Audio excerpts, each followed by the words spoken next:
Hello, learners, and welcome to another week at CPDLF. This week we are on week 28. So if you look at your chart that is in the class, or if you look at the chart that I sent you, it says week 28, and this week we're going to do a lesson plan outline. So it's checkpoint number 2, and we're going to talk about how to create a lesson plan.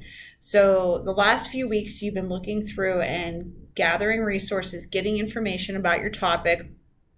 And that's what I do before I make a lesson. I find resources, I find things that are good, and then I sort of do a little bit of an outline, and then we, gather some more materials, and, we look at the lesson, we present it. So this is where we are, the lesson plan outline. Okay, so we're going to outline a lesson plan that we would present to the class. Now, it talks about working with a partner. If you're able to do that, you're more than welcome. You can reach out to some people. If not, working by yourself is perfectly fine as well. When I make a lesson, I usually do it by myself. So completely up to you. But when you go in here, it's going to talk about how do you actually make a lesson plan. I'm sure a lot of you have never thought about it. Your teacher standing up in front of you. You just kind of sort of take it for granted, and you don't think about, well, what did they actually do before they got up in front of the class? So, have you ever taught someone before? So think about it.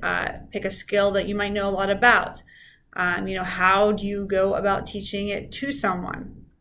So think about that. And what is a lesson plan? It's a description of what a teacher is going to do during class. So when I taught in a brick and mortar school, I would have a lesson plan for the day, some sort of warm-up activity. And I told you guys at the beginning of the year that I would use a lot of current events.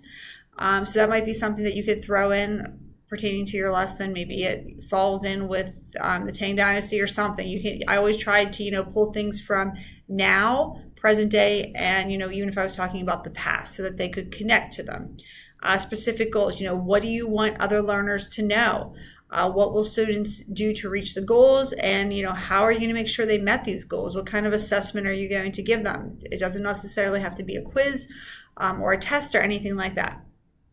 Okay, so specific goals. It's really important for your lesson to have specific goals. So before I stand up there, I say my students are going to be able to explain this or do this by the end of class, okay? So what do you want your students, when you teach your class, to know? So remember, you're going back and looking at the information that you looked at in the previous weeks, looking at your dynasty, looking at your question, and thinking, what should my learners or students know by the end of class? After my lesson's done. So we're going to plan some activities. Okay, so it's time for you to think about what activities the students or learners will do during your lesson in order to reach their goals. So students will be able to explain why the Tang Dynasty rose to power. So you'll talk about, how you made a PowerPoint, you found a video, there's a simulation. Students will be able to explain why the Tang Dynasty collapsed. So there's a book involved, some online stuff, a skit. Now this is a lot, okay? So these are just ideas. Creating a map. So these are things, and the teacher might then narrow it down to what they think is the best way for them to get this idea across. And then after you're done presenting, you'll plan a little bit of your assessment. Are we going to have multiple choice? Are we going to do a paragraph? Will your students create a slideshow? Will we have some discussion? Okay, like I said, this is formulated for a partner, but you can definitely do this alone, or if you want to reach out to somebody. Everyone in the class is in the Google Classroom. You could reach out, or you can ask me, who is pretty much at my level, on the same pace as me, and I can tell you. Okay, so if you have any questions, please reach out to me. But again, you guys are doing the lesson plan outline, and you're coming up with your strategies in order to then present and get all your materials gathered up. Okay, so any questions, please reach out to me. If not, have a wonderful week. Thanks. Bye.